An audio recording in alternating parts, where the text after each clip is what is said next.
Sari, sini HPMU. Aku baru saja tersenyum melihat notifikasi gaji yang masuk rekeningku. Belum sempat aku membuka aplikasi mobile banking, suara Bu Lastri sudah terdengar dari ruang tengah. Sini. Jangan lama-lama. Tanganku langsung membeku. Aku berjalan mendekati beliau sambil menggenggam ponsel erat. Bu Lastri mengulurkan tangan. Kasih. Aku masih diam. Beliau kembali berkata, kali ini dengan suara yang lebih tegas. Gajimu baru masuk, kan? Iya. Bu. Bagus. Mulai bulan ini biar Mas Bimo yang mengelola semuanya. Kamu sebagai istri tidak perlu pusing urusan uang. Cukup nurut. Kalau istri masih sibuk merasa punya uang sendiri, jangan harap dapat surga. Dadaku langsung terasa sesak. Aku menoleh ke arah suamiku. Bimo sedang duduk di sofa sambil memainkan ponselnya. Dia mendengar semuanya, tapi tidak mengatakan apa-apa.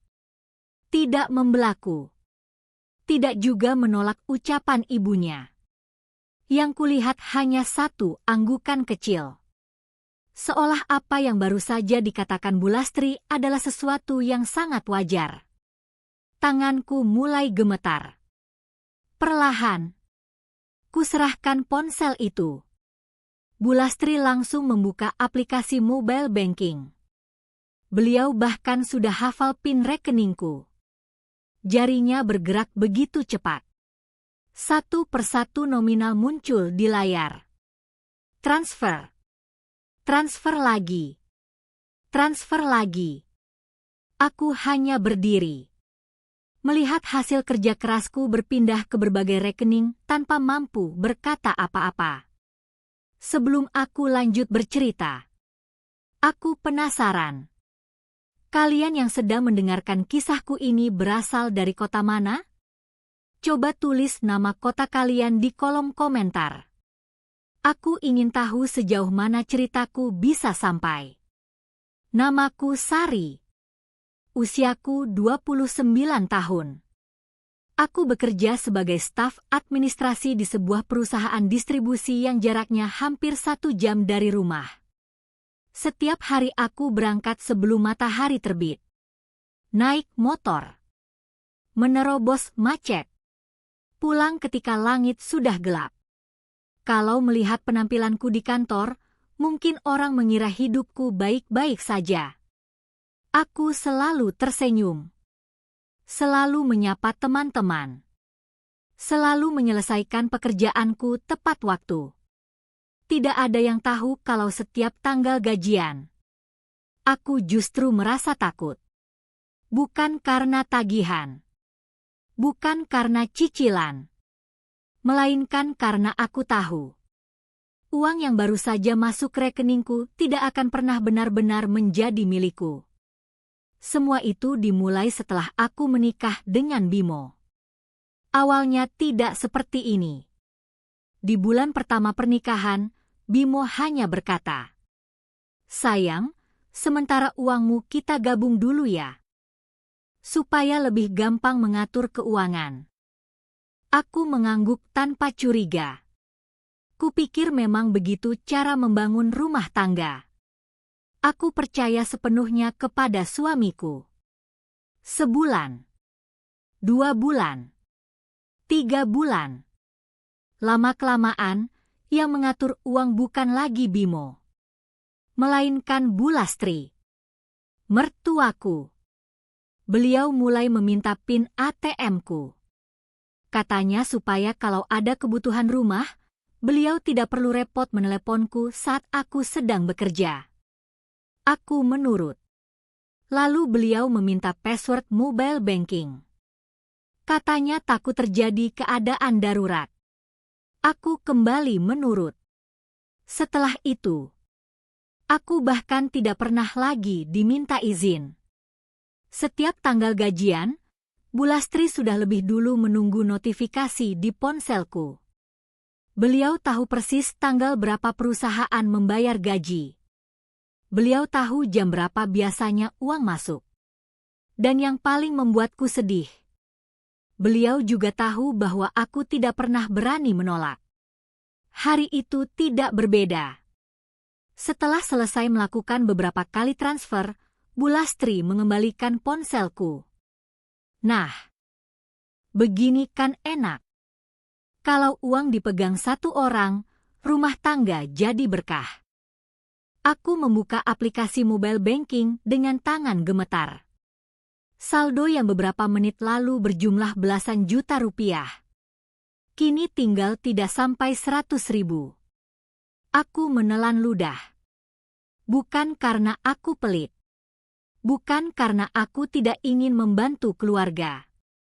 Tetapi setiap kali melihat angka itu, aku selalu bertanya dalam hati, kalau semua hasil kerjaku bukan lagi milikku, lalu sebenarnya setiap pagi aku berjuang untuk siapa? Besok paginya aku kembali menjalani rutinitas yang sama. Bangun pukul 4. Memasak nasi. Menyiapkan sarapan. Mencuci piring yang semalam belum sempat kubereskan. Lalu bersiap berangkat bekerja. Sebelum keluar rumah, Bu Lastri masih sempat berpesan, jangan jajan sembarangan. Bekal di rumah masih ada. Aku hanya mengangguk. Padahal aku tahu isi kotak bekalku hari itu hanya nasi putih, sebutir telur rebus, dan sedikit sambal. Bukan karena kami tidak mampu membeli lauk. Aku sudah melihat sendiri berapa besar gajiku setiap bulan.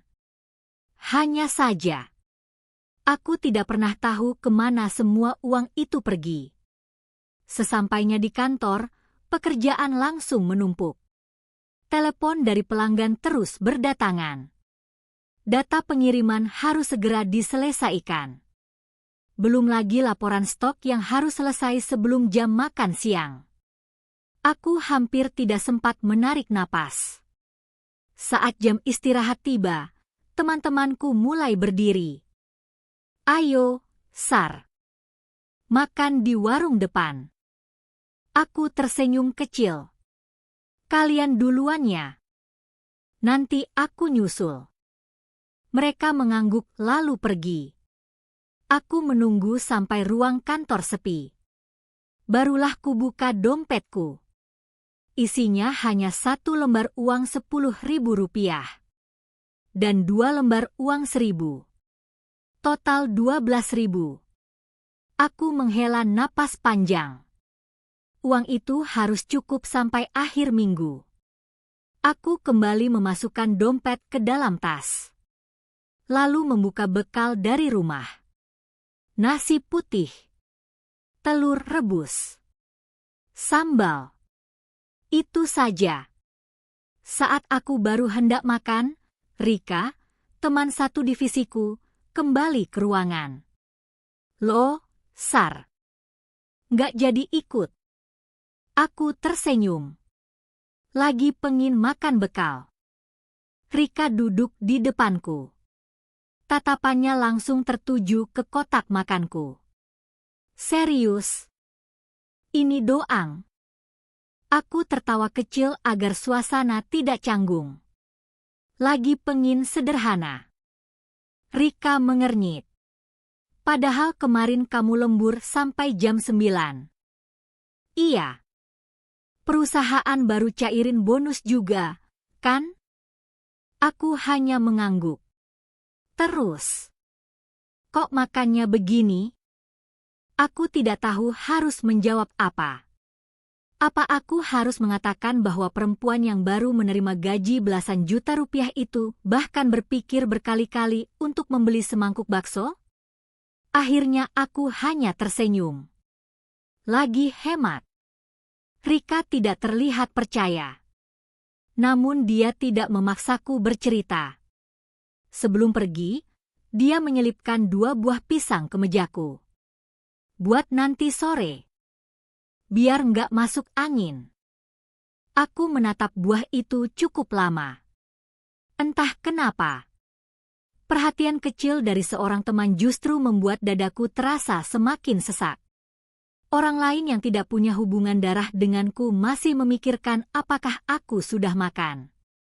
Sementara orang-orang di rumah bahkan tidak pernah bertanya apakah aku masih memiliki uang untuk sekadar membeli air minum. Beberapa minggu kemudian, aku mulai sering merasa mual. Awalnya kupikir hanya karena kelelahan. Jam kerjaku memang semakin panjang. Hampir setiap hari aku diminta lembur. Aku tidak pernah menolak. Aku berpikir, semakin banyak aku bekerja, semakin baik kondisi keuangan keluarga kami. Padahal kenyataannya, semakin besar penghasilanku, semakin sedikit yang benar-benar bisa kurasakan. Suatu pagi, saat sedang menyusun berkas di kantor, pandanganku tiba-tiba berkunang-kunang. Ruangan terasa berputar. Aku buru-buru berpegangan pada meja. Sari. Rika langsung menghampiriku. Kamu kenapa? Nggak apa-apa. Mungkin cuma kecapean. Tapi wajahmu pucat banget. Aku dipaksa duduk. Beberapa menit kemudian, Rika berkata pelan. Kita ke klinik, yuk. Nggak usah. Cuma sebentar. Nanti kerjaan numpuk. Aku bantu. Aku akhirnya menyerah. Kami pergi ke klinik yang letaknya tidak jauh dari kantor. Setelah pemeriksaan selesai, dokter tersenyum sambil menyerahkan hasil tes. Selamat ya, Bu. Usia kehamilannya sekitar 6 minggu. Aku mematung. Hamil. Dokter mengangguk. Iya. Mulai sekarang jangan terlalu capek. Vitamin ini diminum setiap hari. Dan jangan lupa kontrol bulan depan. Tanganku refleks menyentuh perutku.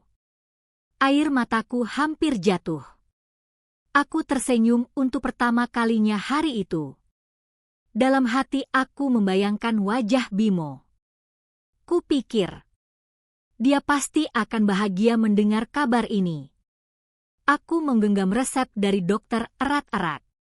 Sampai mataku berhenti pada angka yang tertulis di bagian bawah. Biaya pemeriksaan. Biaya vitamin. Biaya kontrol berikutnya. Senyumku perlahan memudar. Aku baru teringat satu hal. Saldo rekeningku.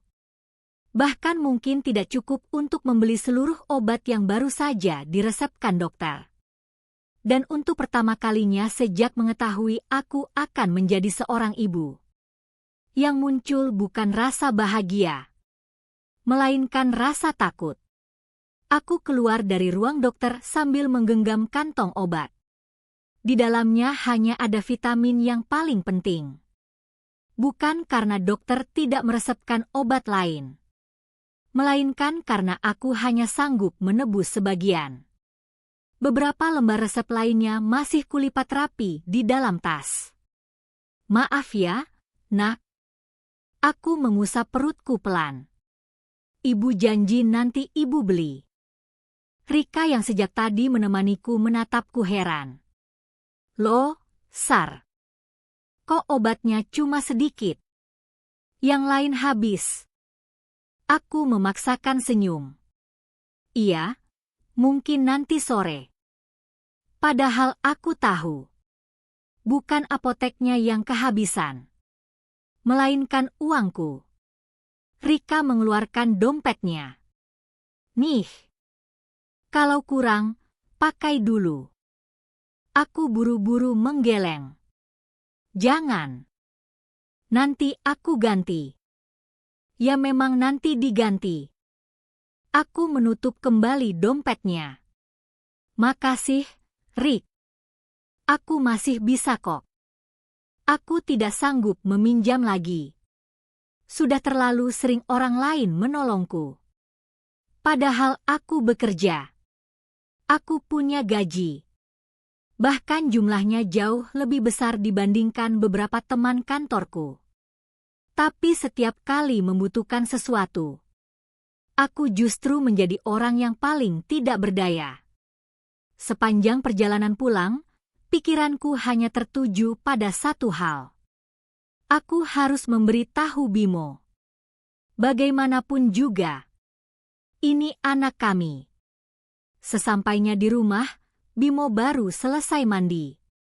Dia sedang duduk di ruang tengah sambil menonton televisi. Aku menghampirinya dengan wajah yang tidak bisa menyembunyikan rasa bahagia. "Mas, aku mau cerita." Bimo menoleh sekilas. "Ada apa?" Aku menyerahkan hasil pemeriksaan. "Aku hamil." Beberapa detik Bimo membaca kertas itu. Lalu dia tersenyum tipis. "Oh, alhamdulillah."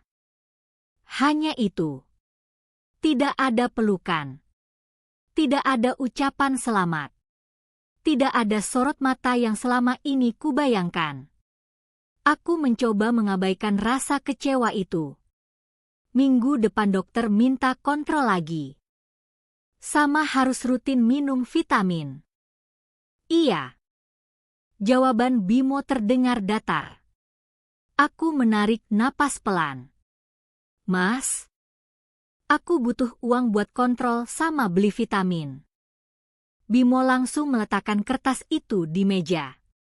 "Soal uang, ngomong ke ibu aja."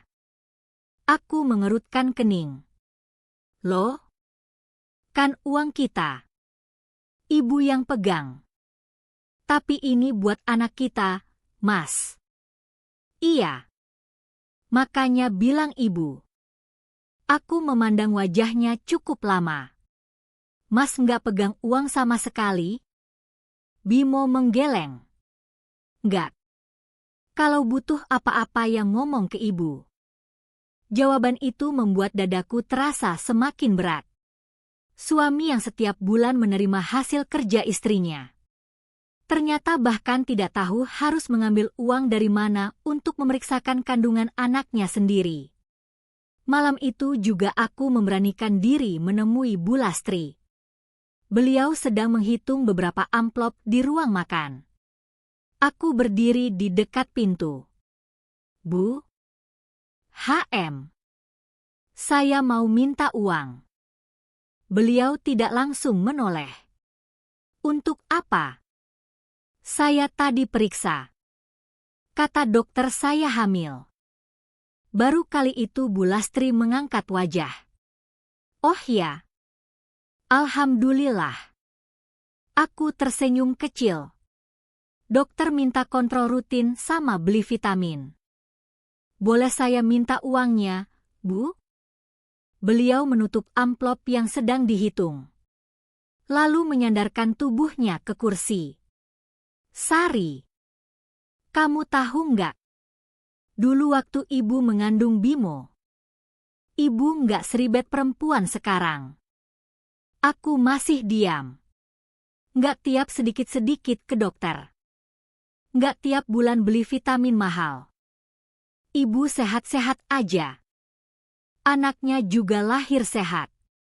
Aku mencoba menjelaskan dengan hati-hati. "Tapi dokter bilang kandungan saya harus dipantau, Bu." Beliau tersenyum tipis.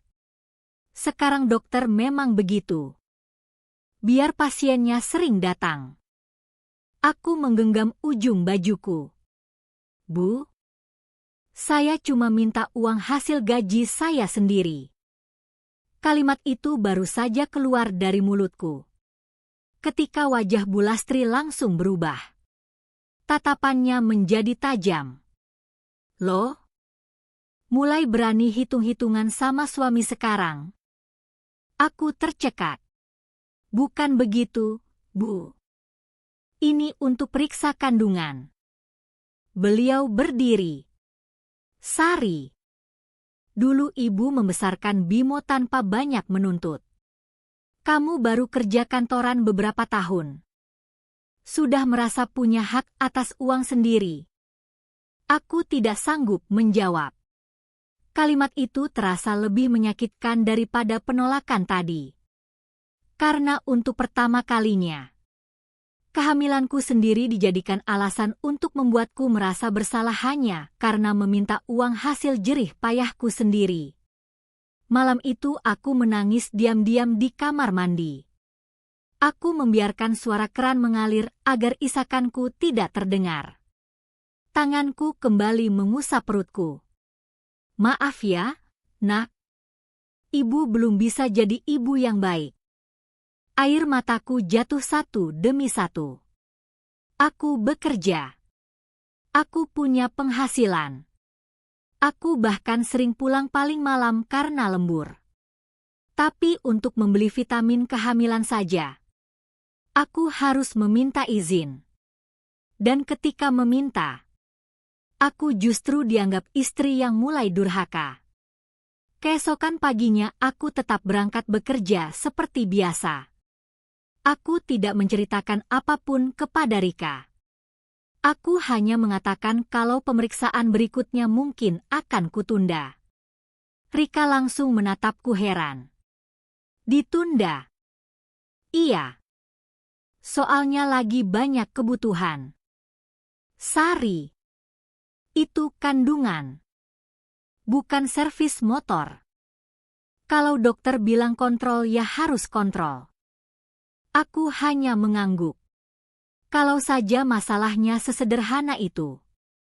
Siang harinya, saat sedang menginput data penjualan, ponselku berbunyi. Notifikasi dari aplikasi belanja online. Awalnya aku tidak terlalu memperhatikan. Sampai kulihat nama penerimanya. Rina. Adik iparku. Aku mengernyit. Kenapa notifikasi itu masuk ke ponselku? Baru kemudian aku teringat.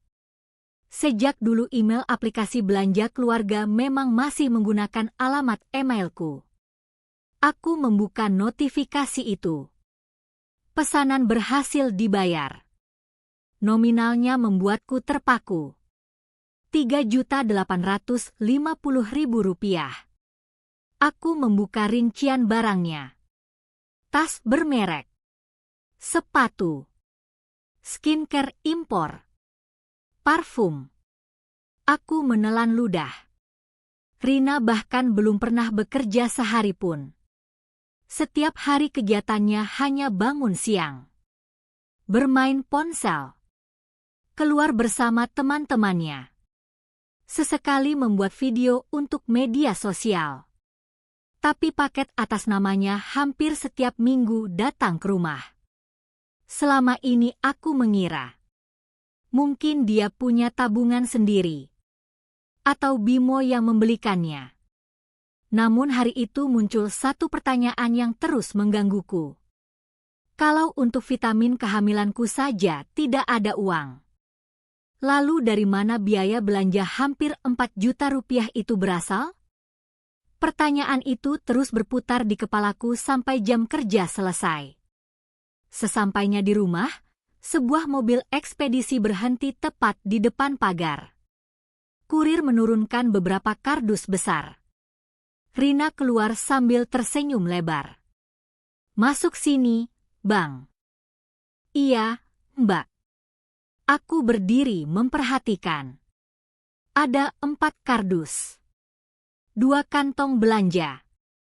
Dan 1 koper berwarna krem yang masih dibungkus plastik. Wah, Rin. Belanja lagi? Rina tertawa kecil. Iya, Mbak. Lagi diskon. Bu Lastri yang sedang duduk di teras ikut tersenyum. Anak muda memang harus tampil rapi. Kalau penampilan bagus, rezeki juga ikut bagus. Aku hanya mengangguk pelan. Dalam hati aku bertanya, bukankah yang bekerja setiap hari justru aku? Malamnya, setelah semua tidur, aku keluar untuk mengambil air minum. Saat melewati ruang tamu, aku melihat beberapa kantong belanja masih tergeletak di sofa. Tanpa sengaja sebuah nota terjatuh ke lantai. Aku memungutnya. Mataku langsung tertuju pada bagian bawah. Metode pembayaran. Transfer bank.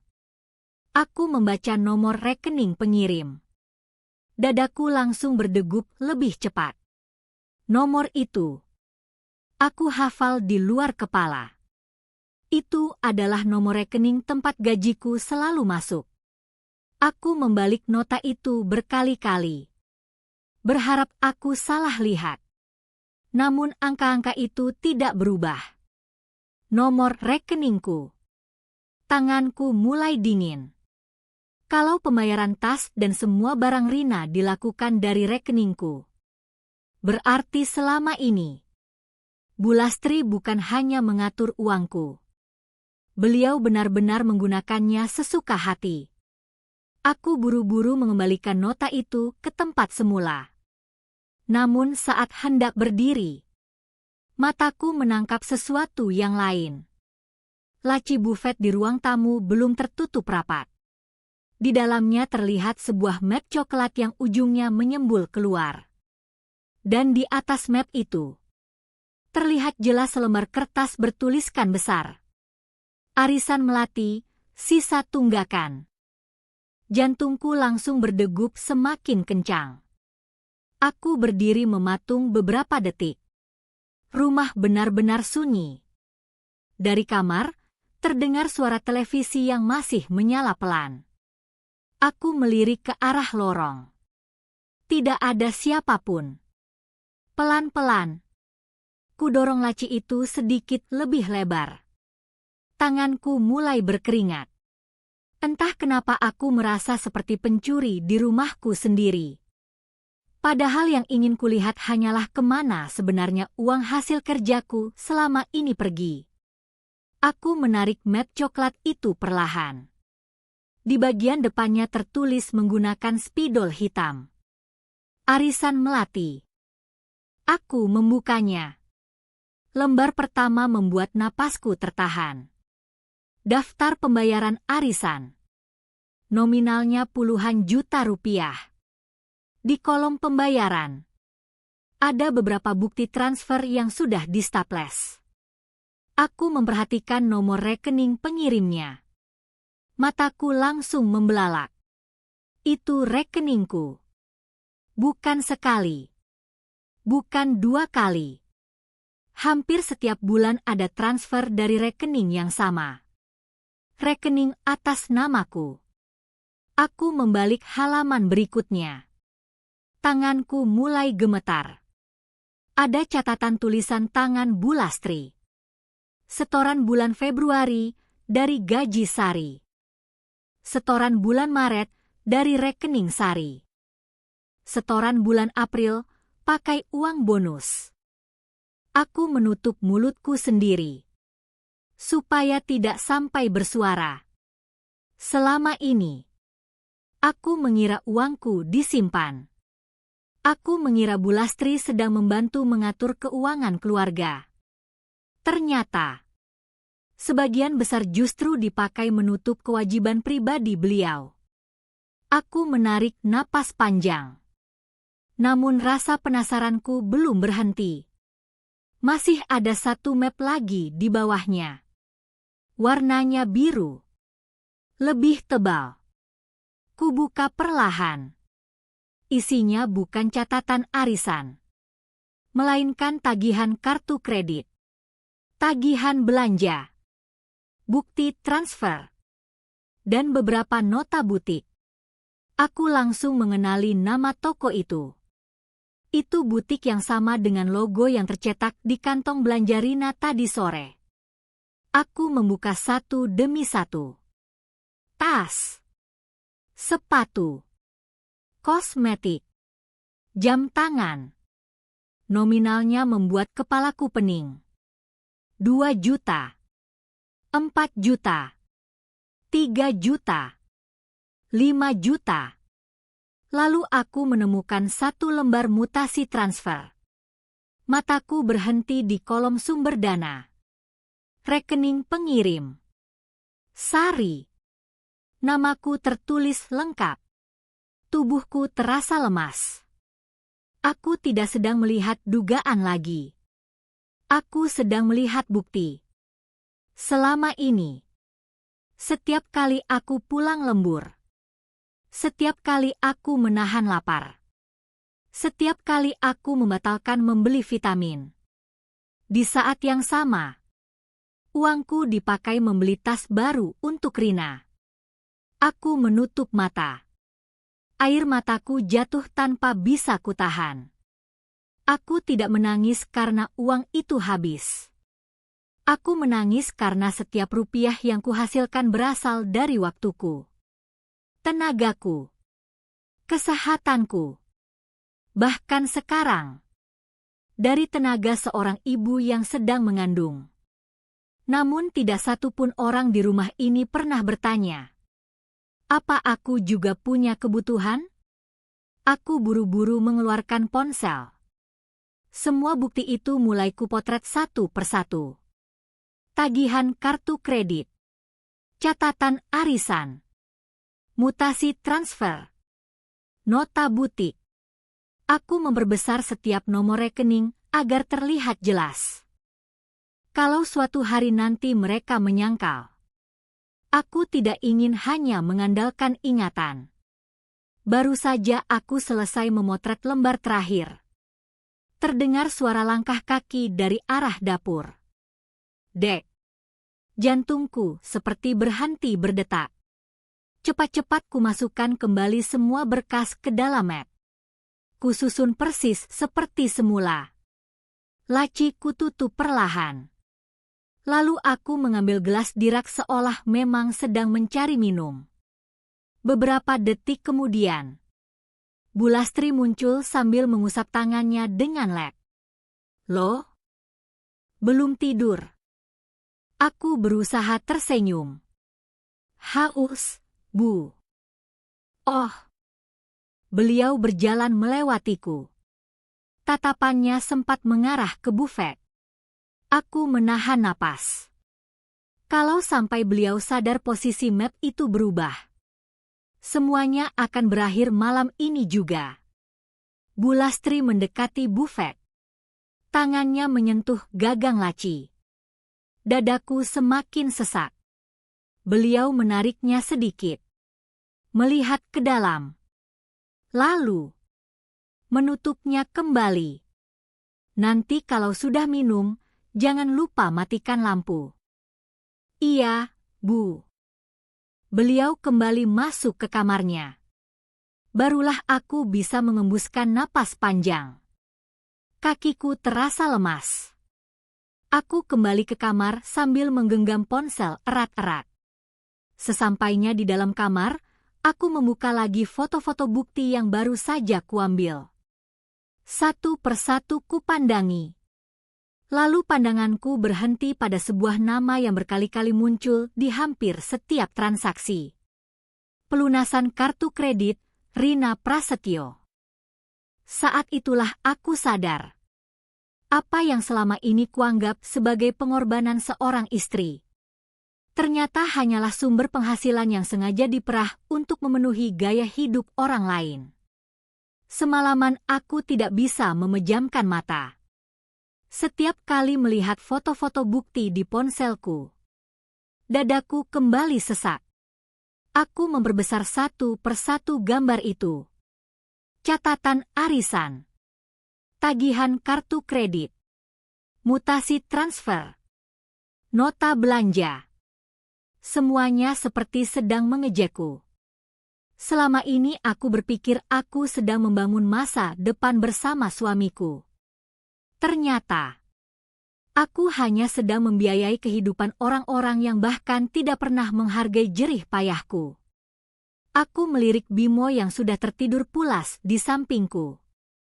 Wajahnya terlihat begitu tenang. Seolah tidak pernah terjadi apa-apa. Aku ingin membangunkannya.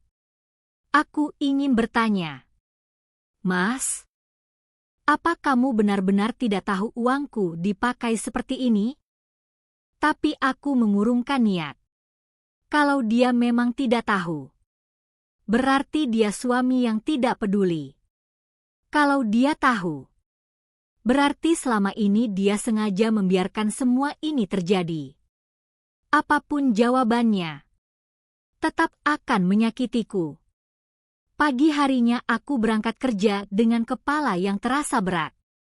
Di kantor, aku beberapa kali kehilangan fokus. Angka-angka di layar komputer mulai terlihat kabur. Sari. Suara Rika membuatku tersadar. Kamu masih kepikiran soal kemarin ya? Aku tersenyum tipis. Sedikit. Rika menarik kursinya mendekat. Dengerin aku. Kalau dokter bilang harus kontrol, jangan ditunda.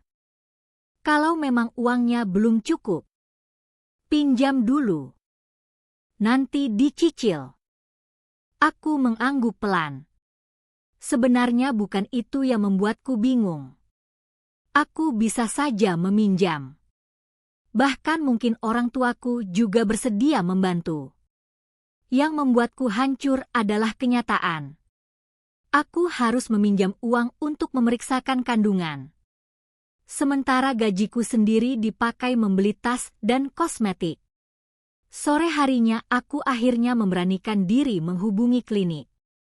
Selamat sore. Saya mau menjadwalkan kontrol kandungan. Petugas di seberang menjelaskan jadwal dokter. Lalu menyebutkan perkiraan biayanya. Aku memejamkan mata. Nominal itu sebenarnya tidak besar. Kalau seluruh gajiku masih berada di tanganku, mungkin biaya itu bahkan tidak sampai 10% dari penghasilanku. Namun sekarang, jumlah itu terasa seperti gunung yang sulit kudaki. Malamnya aku kembali menemui Bimo. Dia sedang duduk di teras sambil menikmati kopi. Aku duduk di sampingnya. Mas. HM. Besok aku harus kontrol. Iya. Biayanya sekitar 700 ribuan. Bimo masih memandang ke arah jalan. Lalu, aku butuh uangnya.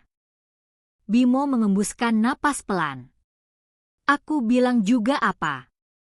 Aku nggak pegang uang. Mas bisa minta ke ibu. Kamu aja yang ngomong.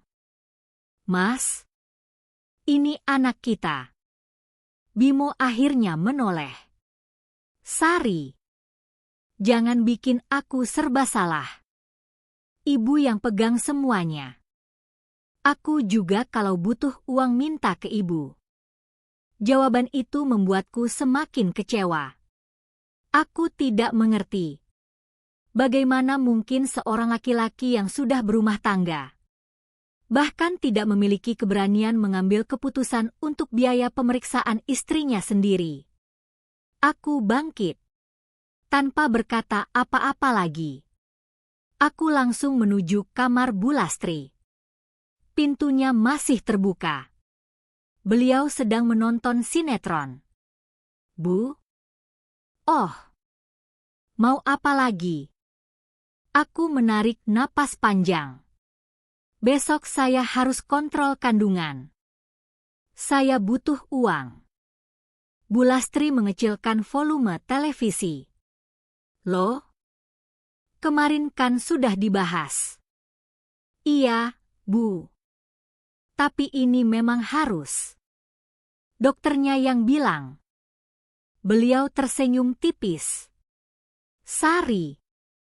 Dulu ibu juga hamil. Nggak seribet kamu. Apa-apa dokter? Apa-apa vitamin? Aku mencoba tetap tenang. Bu, saya cuma minta sebagian dari gaji saya. Kalimat itu baru saja selesai. Ketika Bu Lastri meletakkan remote televisi dengan suara cukup keras. Wajahnya berubah dingin. Kamu ini kenapa sih? Sudah mulai merasa punya hak atas uang sendiri. Aku mengangguk pelan. Iya, Bu.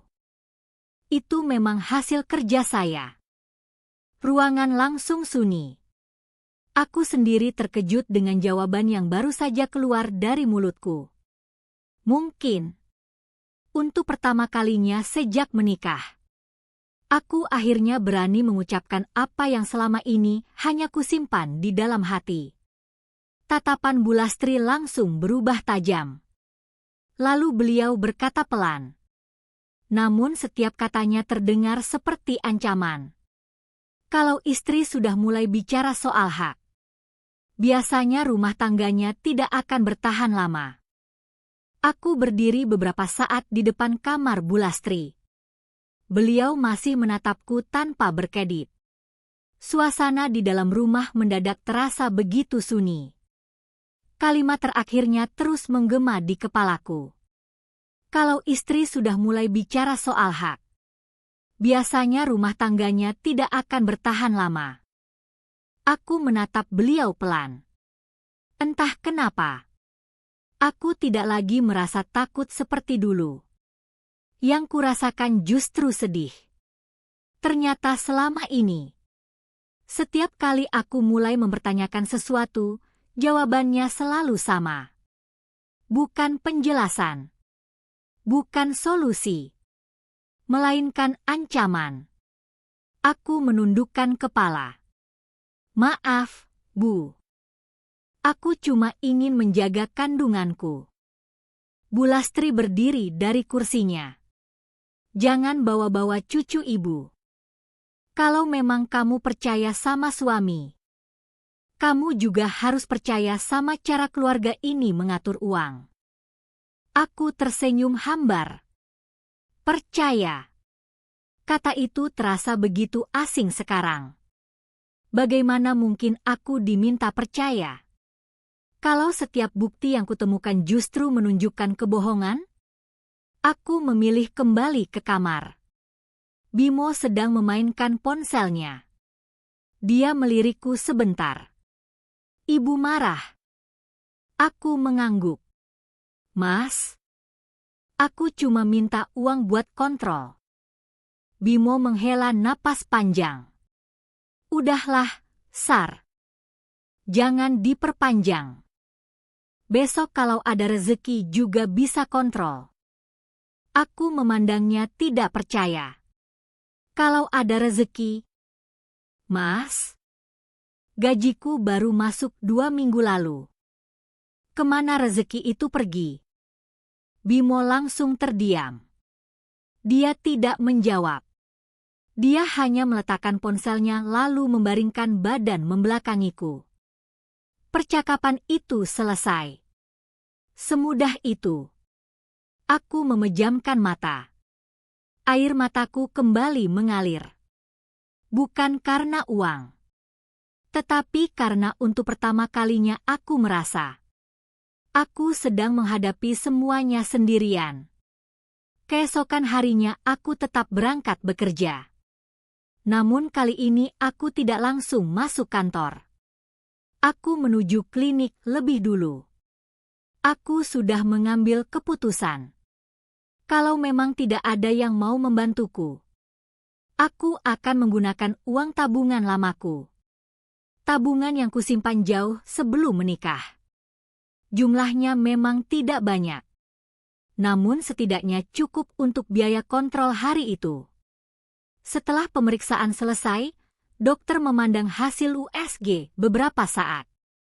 Wajah beliau berubah lebih serius. Bu Sari. Iya, Dok. Saya lihat ada sedikit flek. Jantungku langsung berdegup. Berbahaya ya, Dok? Belum tentu. Tapi Ibu harus lebih banyak istirahat. Jangan terlalu sering lembur. Jangan sampai stres. Lalu vitaminnya jangan putus. Aku menggenggam hasil USG itu erat. Yang dokter minta sebenarnya sederhana. Istirahat. Vitamin. Kontrol rutin. 3 hal yang seharusnya mudah dilakukan oleh seorang ibu hamil yang memiliki pekerjaan tetap.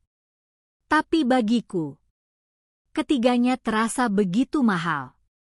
Saat keluar dari ruang dokter, aku duduk cukup lama di ruang tunggu. Tanganku memegang foto USG kecil itu. Di sana, ada kehidupan kecil yang sedang tumbuh. Anakku. Anak yang bahkan sejak masih di dalam kandungan sudah ikut merasakan bagaimana ibunya harus memohon untuk menggunakan hasil kerjanya sendiri. Aku mengusap air mata yang mulai jatuh. Lihat ya, nak. Ibu akan cari cara. Ibu janji. Ibu nggak akan biarkan siapapun mengambil hak kita terus-menerus.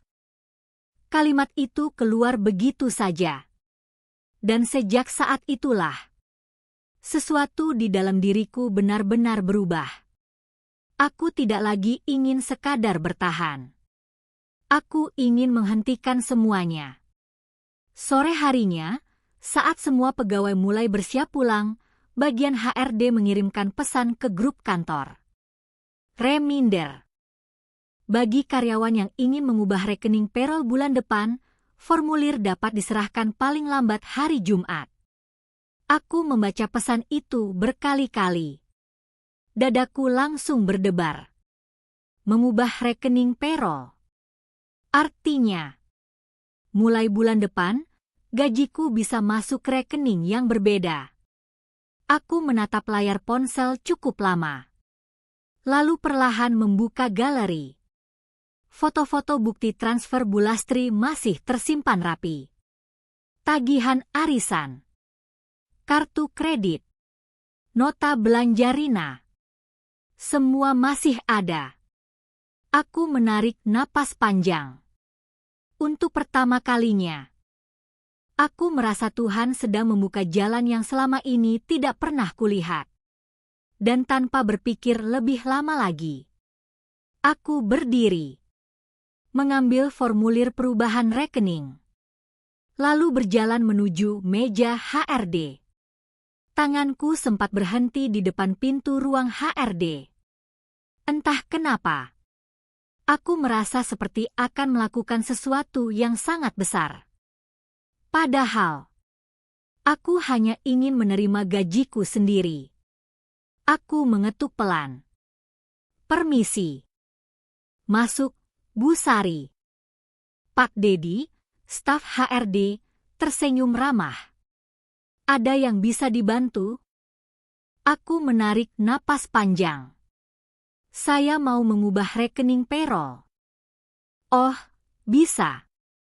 Sudah bawa fotokopi buku tabungan? Sudah. Beliau menerima semua berkas tanpa bertanya macam-macam. Hanya beberapa menit. Lalu formulir itu selesai. Mulai gaji bulan depan masuk rekening baru ya, Bu. Aku mengangguk. Iya, Pak. Terima kasih. Keluar dari ruangan HRD. Aku memejamkan mata sejenak. Dadaku terasa jauh lebih ringan. Aku belum menang. Belum. Tapi untuk pertama kalinya, aku mengambil keputusan tanpa meminta izin kepada siapapun. Sepanjang perjalanan pulang, ponselku terus kugenggam. Beberapa kali aku hampir membatalkan semuanya.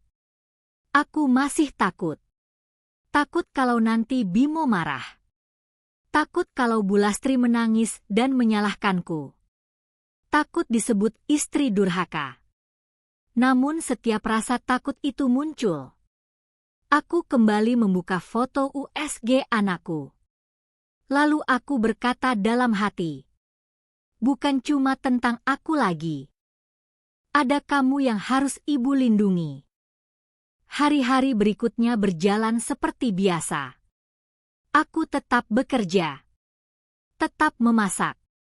Tetap membersihkan rumah. Tetap bersikap sopan kepada Bulastri. Aku tidak menunjukkan sedikit pun perubahan.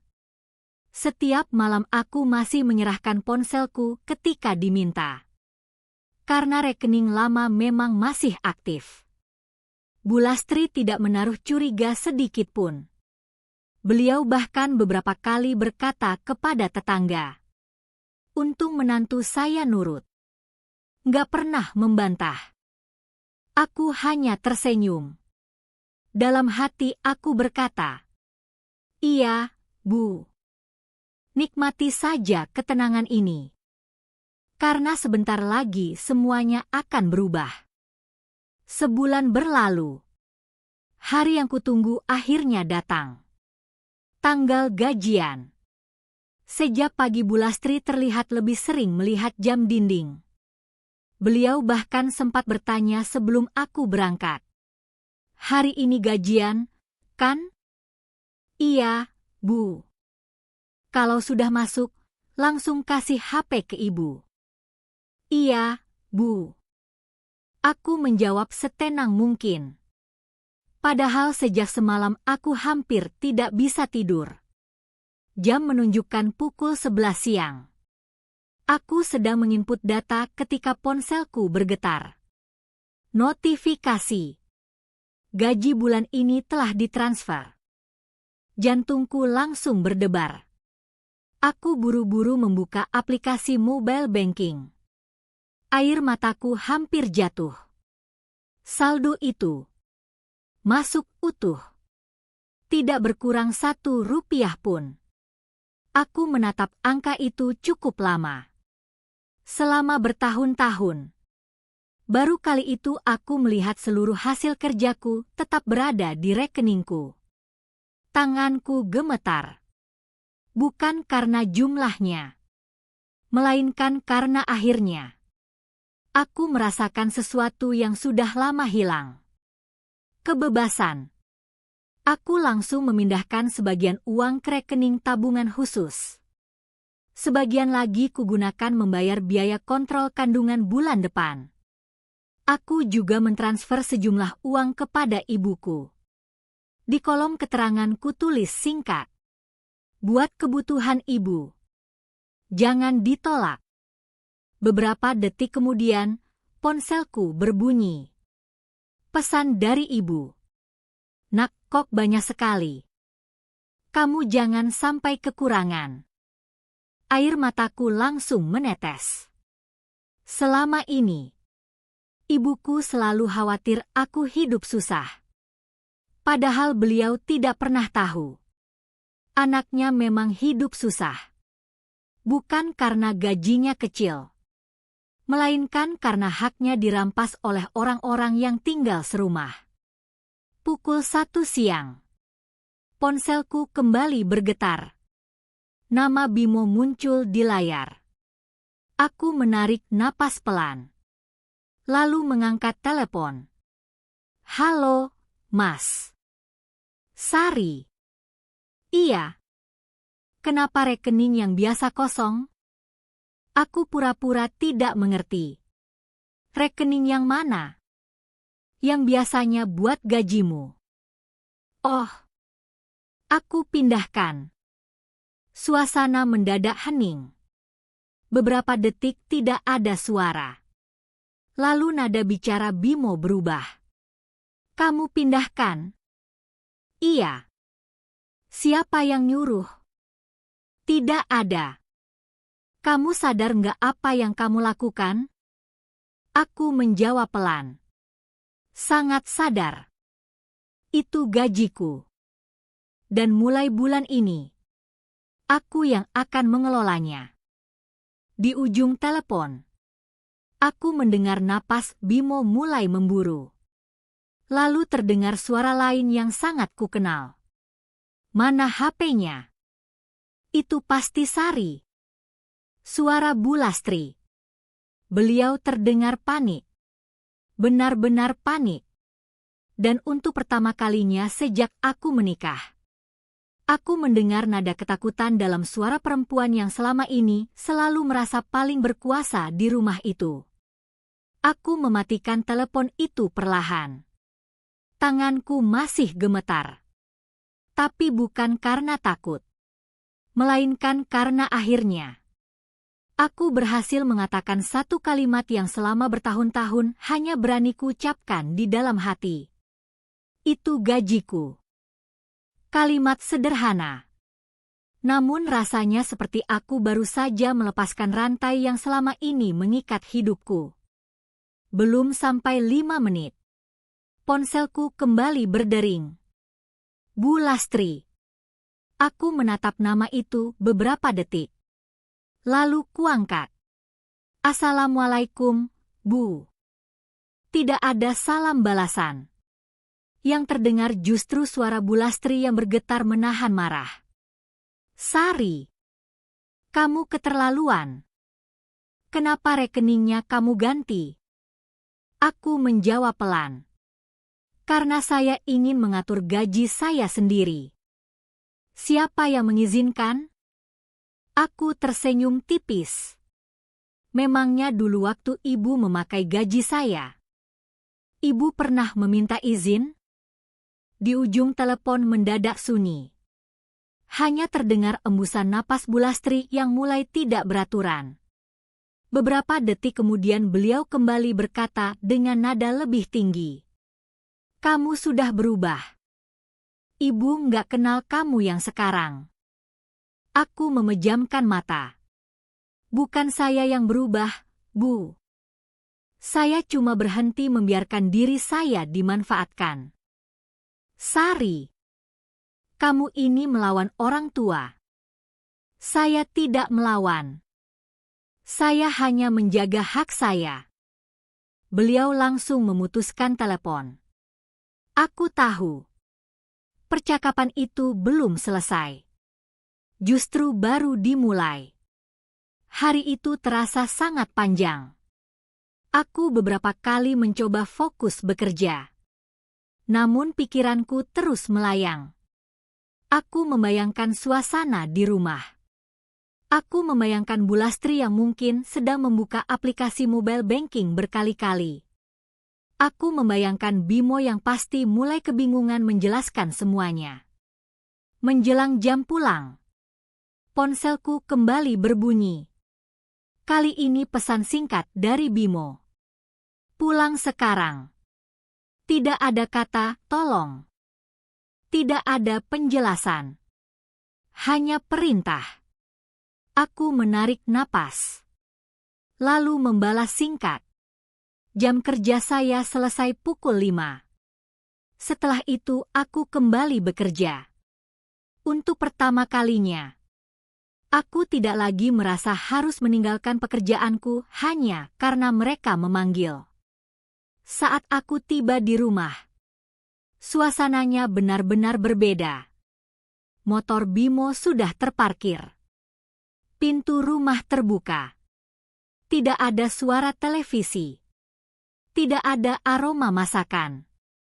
Yang ada hanya keheningan.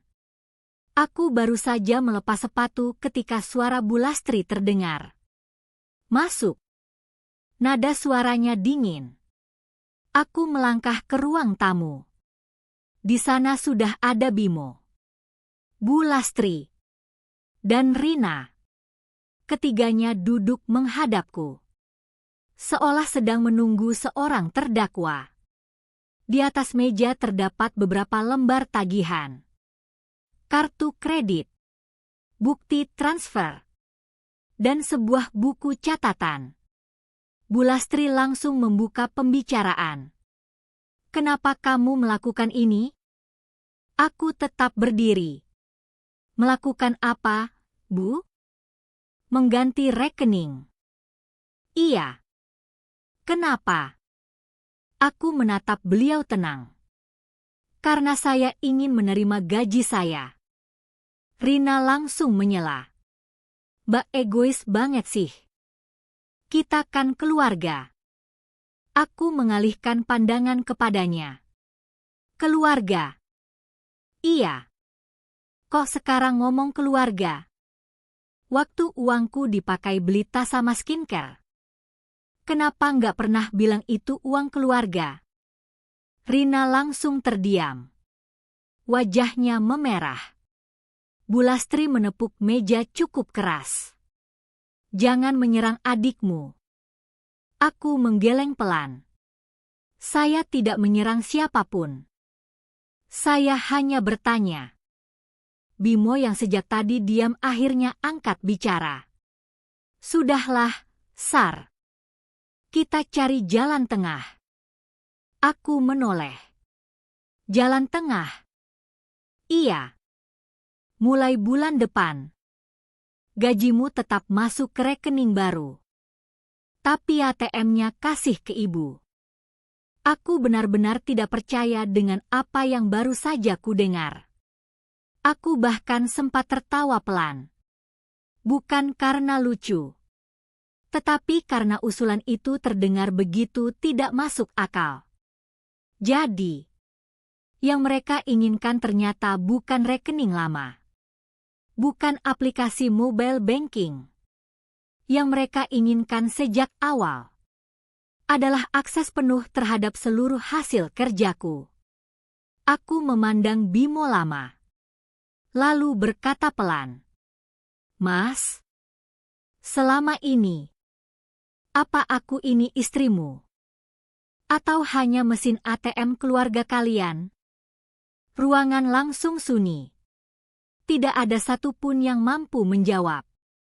Namun beberapa detik kemudian, ponsel Bu Lastri berdering. Beliau langsung mengangkatnya. Wajahnya yang sejak tadi penuh amarah perlahan berubah pucat. Iya. Iya, Bu. Saya tahu. Nanti saya usahakan. Telepon ditutup. Tangannya terlihat gemetar. Aku melihat sekilas layar ponselnya. Nama kontak yang baru saja menelepon tertulis jelas. Ketua Arisan Melati. Dan dari wajah Bu Lastri, aku tahu. Ada tagihan yang jatuh tempo malam itu juga. Tidak ada seorang pun yang berbicara. Semua mata tertuju kepada Bu Lastri. Beliau masih menggenggam ponselnya. Wajahnya yang tadi penuh keyakinan, kini berubah pucat. Aku belum pernah melihat beliau segugup itu. Bimo langsung bertanya, "Bu, ada apa?" Bu Lastri tidak langsung menjawab. Beliau hanya menelan ludah beberapa kali. Lalu duduk perlahan. Tagihan arisan. Kalau malam ini tidak dibayar, nama ibu akan diumumkan di grup. Rina langsung panik. "Terus gimana, Bu? Aku malu kalau teman-teman tahu." Aku hanya memperhatikan. Ironis. Saat aku membutuhkan uang untuk kontrol kandungan, tidak ada seorang pun yang panik. Sekarang, yang membuat mereka ketakutan justru nama baik di depan teman arisan. Bu Lastri menoleh kepadaku. Tatapannya mulai berubah. Tidak lagi sekeras tadi. "Sari, kamu masih bisa transfer sekarang, kan?" Aku tidak langsung menjawab. Beliau kembali melanjutkan. "Nanti ibu ganti." Aku tersenyum kecil. Kalimat itu terasa sangat asing. Selama bertahun-tahun, tidak pernah sekalipun aku mendengar janji seperti itu. Yang ada justru ceramah, ancaman, dan kata-kata tentang ketaatan. Aku menarik kursi, lalu duduk untuk pertama kalinya sejak memasuki ruang tamu. "Ibu, boleh saya tanya satu hal?" Bu Lastri mengangguk cepat. "Apa?" "Waktu saya minta uang buat kontrol kandungan, kenapa ibu bilang saya tidak boleh merasa punya hak atas uang sendiri?" Beliau terdiam. Aku melanjutkan. "Waktu saya minta beli vitamin, kenapa ibu bilang perempuan dulu bisa hamil tanpa banyak menuntut?" Masih diam. Aku menoleh kepada Bimo. "Mas, waktu aku bilang anak kita butuh diperiksa, kenapa Mas menyuruh aku meminta kepada ibu?"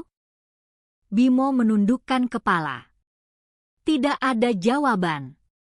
Aku kembali memandang Bu Lastri. Hari ini, ibu meminta uang kepada saya. Saya cuma bingung. Kalau uang itu memang bukan hak saya, kenapa sekarang ibu mencarinya? Ruangan kembali sunyi. Aku bisa melihat mata Bu Lastri mulai berkaca-kaca. Namun entah kenapa, aku tidak lagi mudah luluh. Karena aku sudah terlalu sering menangis sendirian. Beliau menarik napas panjang. Sari, ibu memang salah. Tapi sekarang tolong dulu. Nanti kita bicarakan baik-baik. Aku menggeleng pelan.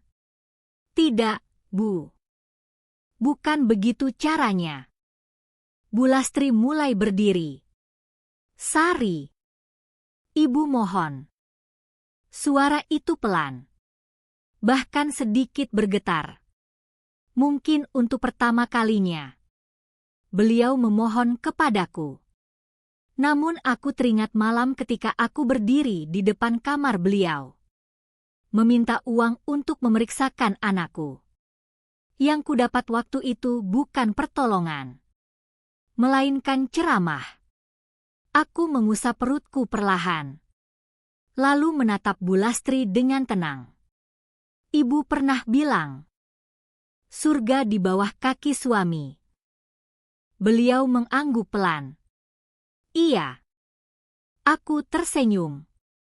Saya ingat. Sangat ingat. Karena kalimat itu yang selalu dipakai untuk mengambil gaji saya. Aku berhenti sejenak. Lalu mengucapkan kalimat yang selama berminggu-minggu sudah kususun di dalam kepala. Kalau memang surga ada di bawah kaki suami, biarlah Mas Bimo yang membayar semua tagihan ini dengan uangnya sendiri. Saya hanya akan menjadi istri yang taat. Istri yang tidak punya uang. Seperti yang selama ini ibu inginkan. Kalimat itu membuat seluruh ruangan membeku. Rina langsung menoleh kepada Bimo. Bimo menatap ibunya. Bu Lastri memandangku tanpa berkedip. Tidak ada satupun yang mampu membalas ucapanku. Karena untuk pertama kalinya, aku menggunakan kata-kata mereka sendiri. Untuk menghentikan semua kezaliman yang selama ini mereka lakukan. Telepon Bu Lastri kembali berdering. Beliau melihat layarnya. Ketua Arisan Melati. Beliau tidak berani mengangkatnya. Beberapa detik kemudian, masuk pesan baru. Lalu pesan berikutnya. Dan berikutnya lagi. Aku bisa melihat wajahnya semakin panik. Namun kali ini, aku tidak lagi merasa bersalah. Aku bangkit dari kursi. Mengambil tas kerjaku. Lalu berkata pelan. Besok pagi saya harus kontrol kandungan. Dan untuk pertama kalinya, saya bisa membayarnya dengan hasil kerja saya sendiri. Aku melangkah menuju kamar. Di belakangku tidak ada lagi suara ceramah. Tidak ada lagi ancaman tentang istri durhaka. Yang tersisa hanyalah keheningan. Keheningan yang selama ini selalu hilang. Karena mereka terlalu sibuk mengatur hidupku. Hari itu aku belajar satu hal. Ketaatan yang lahir dari cinta akan menghadirkan ketenangan. Tetapi ketaatan yang dipaksakan untuk menguasai hasil jerih payah orang lain, bukanlah ajaran yang harus dipertahankan, melainkan keberanian yang harus dihentikan. Kalau kalian berada di posisiku, apakah kalian akan tetap menyerahkan seluruh gaji kepada suami dan mertua demi disebut istri yang taat, atau kalian akan melakukan hal yang sama sepertiku? Tulis pendapat kalian di kolom komentar. Aku ingin membaca setiap sudut pandang kalian.